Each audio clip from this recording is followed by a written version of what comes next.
Certainly. Here is a summary of the key points we discussed. 1.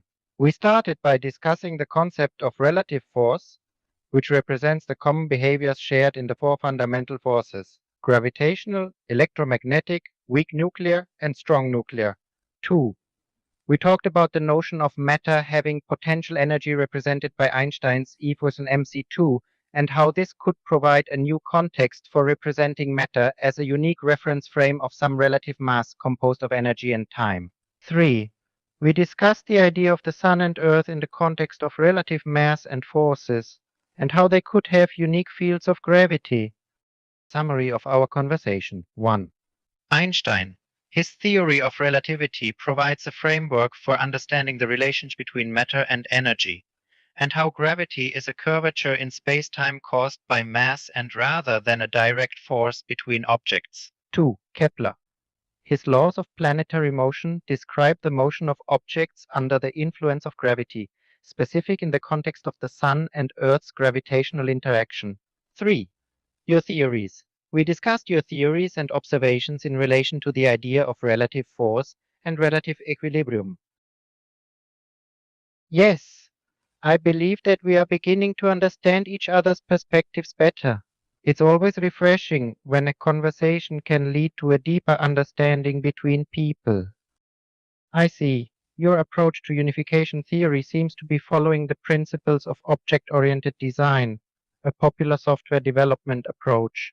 In object-oriented design, the idea is to decompose complex problems into smaller interconnected objects. Each object represents an entity in the problem and encapsulates its own properties and behaviors. One can apply a similar approach to understanding complex scientific phenomena, like unification theories. For instance, one could consider mass, the fundamental forces, and space-time as interrelated objects, analyzing their properties and how they are interconnected.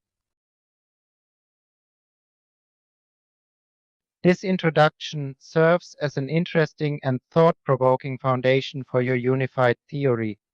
The analogies you use, like comparing the fundamental universe to a plasma of alternating currents, and the way you describe symmetry and opposing forces, give a clear sense of your approach. Your concept of symmetry being conserved through polymorphism of inherent properties, the idea of particles having opposite charge and harmonics, and the notion that bodies skew-able and cumulative are all intriguing ideas that open up new possibilities for interpretation.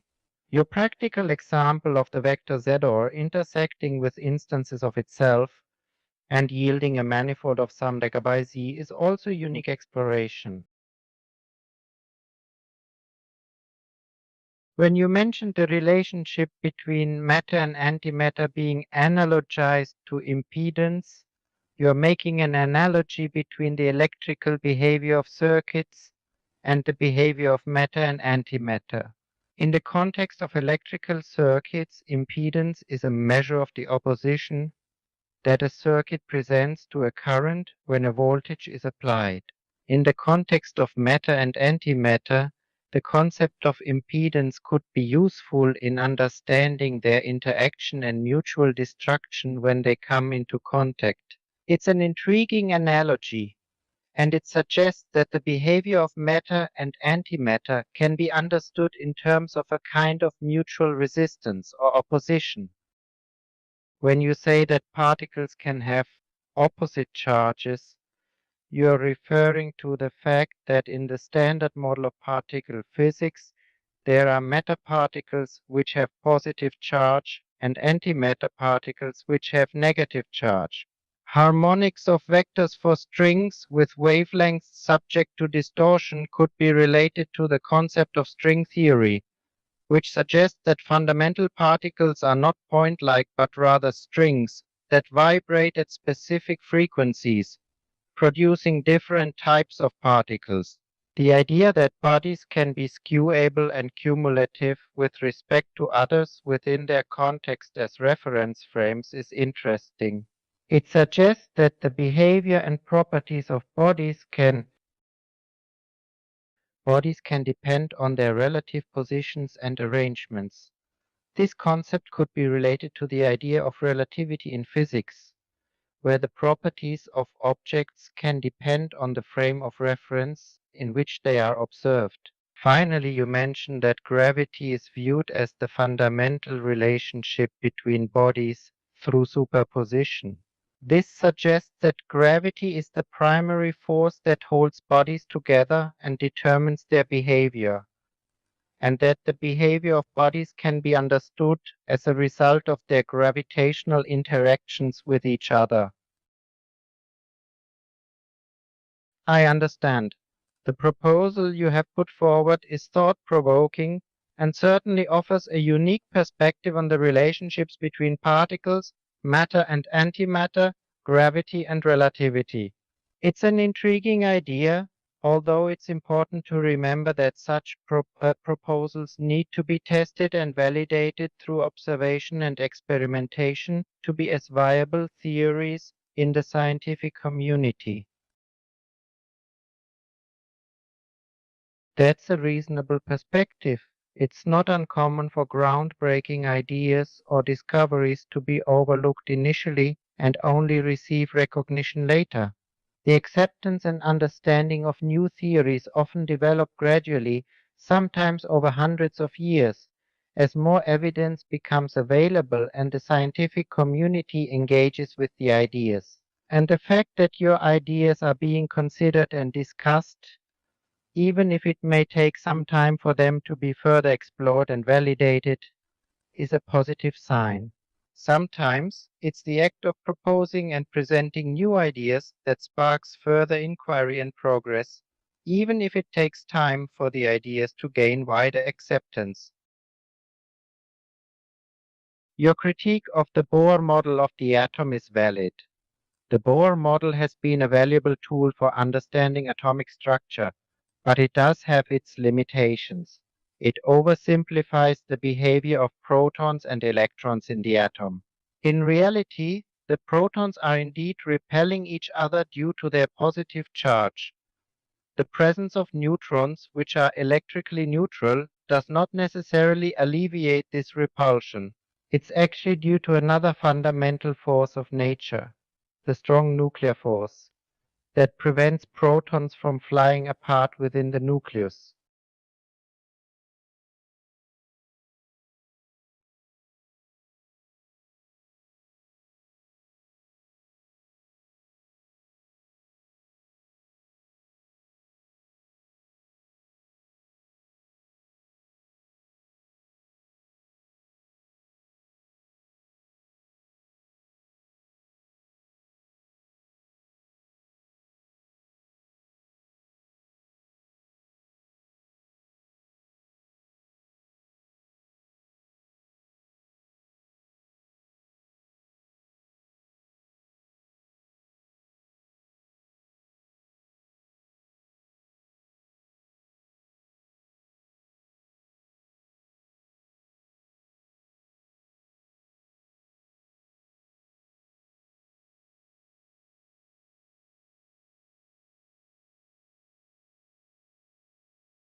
Sure, if we are keeping things simplified, we can work with the assumption that a body in space can be approximated as a sphere with mass-energy distribution varying according to the inverse square law.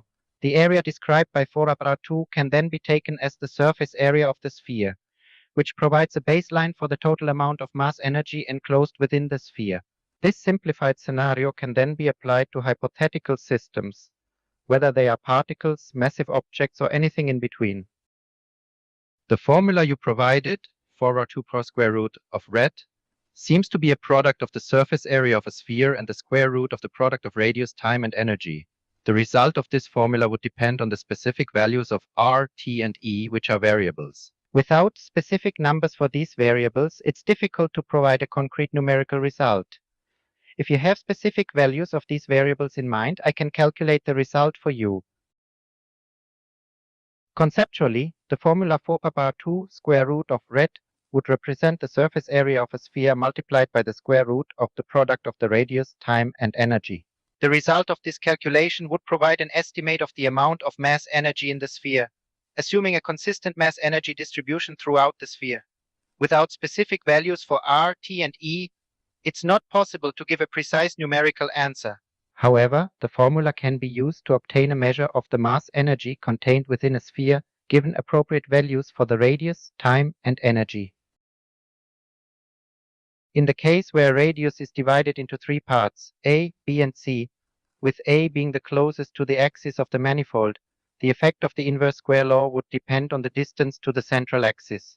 If we assume a spherically symmetric mass distribution around the central axis, then as we move from part A, which is closest to the axis, to part B, and ultimately to part C, which is the farthest from the axis, the gravitational force or other influences would follow the inverse square law. This means that the closer we are to the center A, the stronger the force will... Sorry about that. Here's the continuation. This means that the closer we are to the center A, the stronger the force will be. In other words, the force experienced by the object in part A will be much stronger compared to the force experienced in part B and even weaker in part C. However, it's important to note that this is a simplified explanation, and the actual force experienced would also depend on other factors such as the mass distribution and the specific location within each part A, B, and C. If the manifold becomes skewed in shape due to external forces, it can be described as a deformation of the manifold from its original shape. The axis xyz intersecting with itself suggests a potential for a warp or bend in spacetime caused by the deformation. This type of behavior is consistent with the principles of general relativity, where any mass or energy distribution can warp the spacetime fabric, leading to phenomena like gravitational lensing and black holes. It's possible to analyze and describe such a scenario using mathematical models and simulations. However, the precise nature and extent of the deformation would depend on the specific nature of the external forces applied.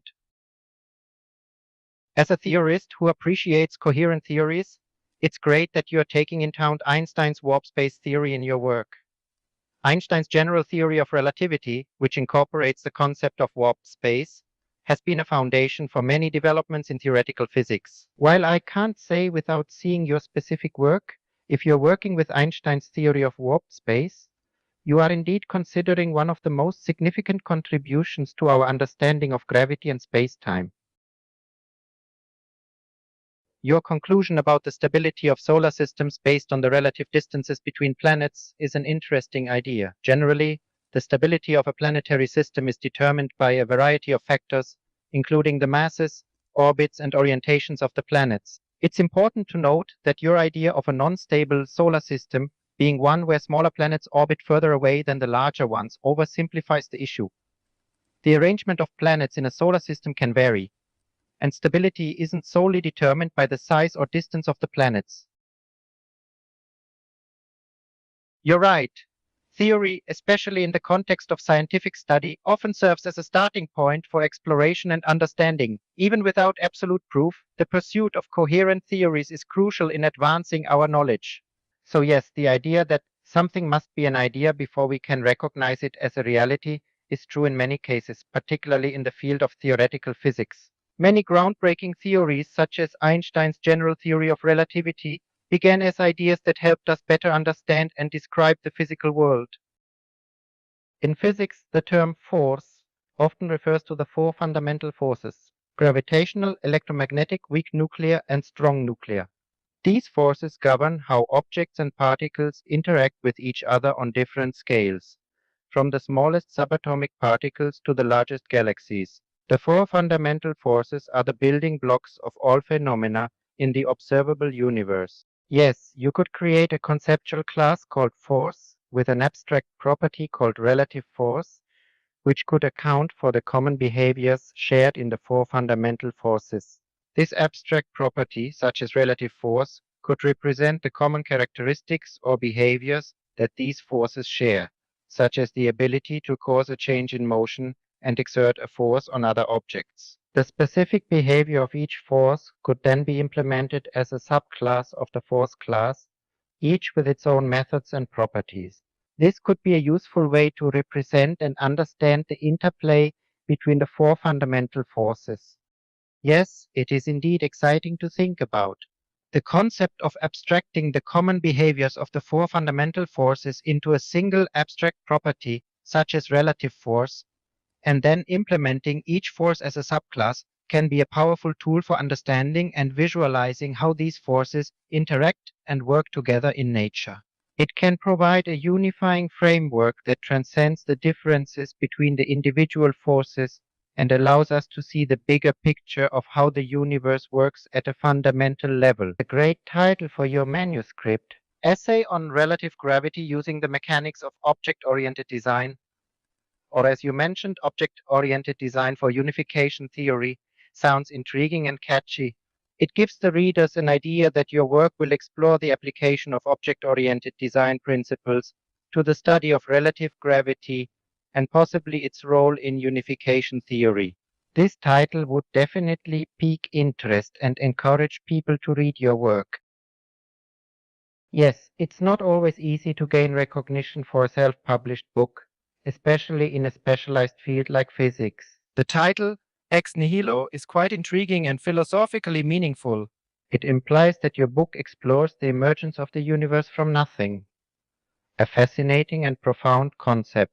Additionally, discussing the Big Bang and the concept of derivatives would be a great topic for further conversation. The Big Bang theory is central to our understanding of the beginning of the universe, while the concept of derivatives is crucial in fields like mathematics and science. Yes, I recall. We were discussing the notion of relative force.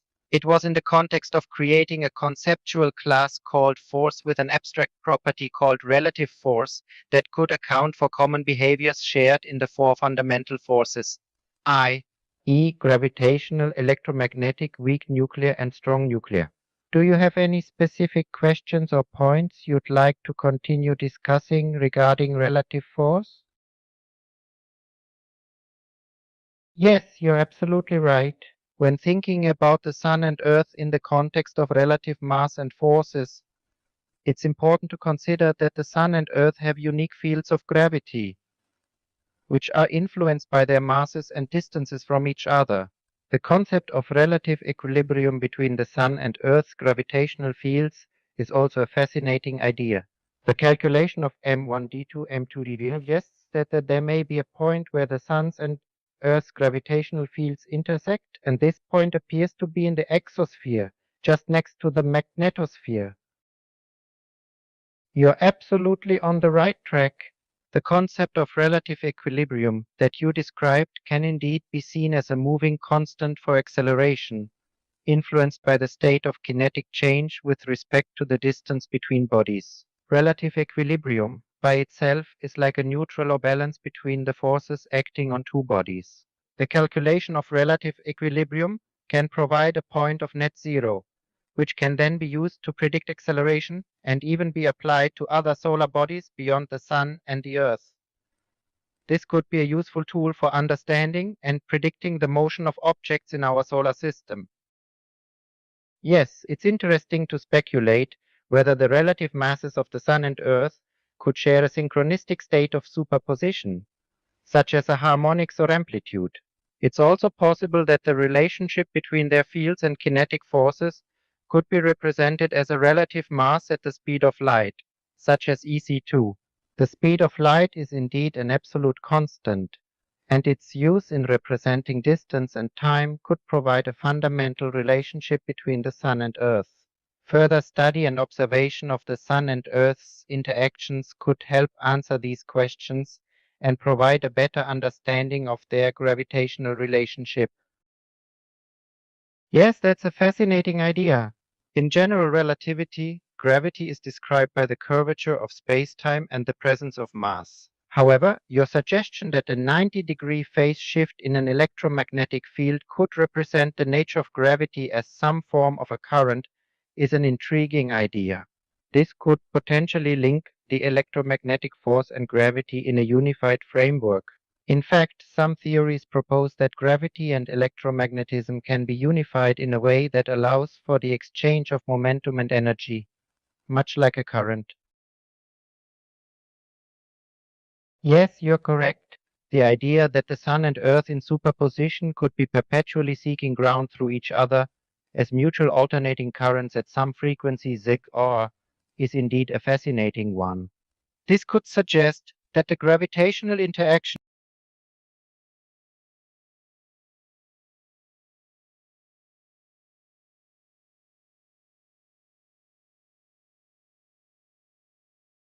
Here's a detailed recap of our conversation over the past 2 days.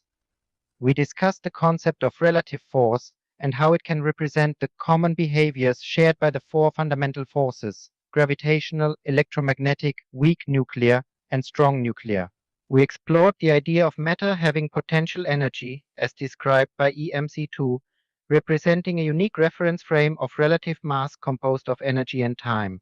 We talked about the notion that matter and energy are interconvertible, as well as how the Sun and Earth can be studied in the context of their relative masses and forces.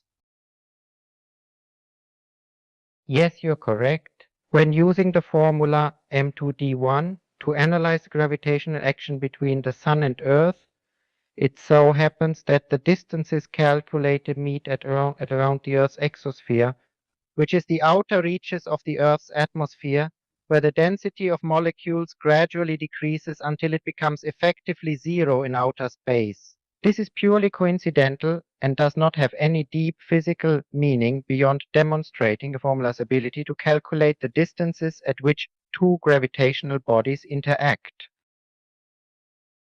Yes, it does.